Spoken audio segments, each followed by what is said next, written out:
સમાચાર અત્યારે અમદાવાદથી સામે આવી રહ્યા છે। અમદાવાદથી અકસ્માતને લઈને માહિતી મળી રહી છે। બગોદરા વટામણ રોડ પર અકસ્માત સર્જાયા હોવાની ઘટના પ્રકાશમાં આવી છે।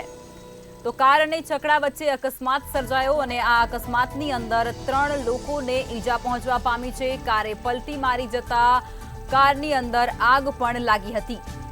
તો લોકોના ટોળેટોળા આ અકસ્માતના ઘટના સ્થળ પર એકઠા થઈ ચૂક્યા હતા। સાથે જ ટ્રાફિક જામના દ્રશ્યો પણ સર્જાયા। 108ની મદદથી તમામ જે ઈજાગ્રસ્ત લોકો છે તેઓને સારવાર અર્થે હોસ્પિટલે ખસેડવામાં પણ આવ્યા છે।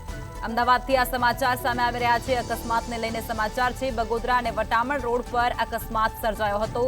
આ અકસ્માત દરમિયાન કાર અને છકડા વચ્ચે જે અકસ્માત સર્જાયો તેમાં 3 લોકોને ઈજા પહોંચવા પામી હતી અને આ સાથે જ કારે પલટી મારી જતા કારની અંદર ભીષણ આગ પણ લાગી હતી।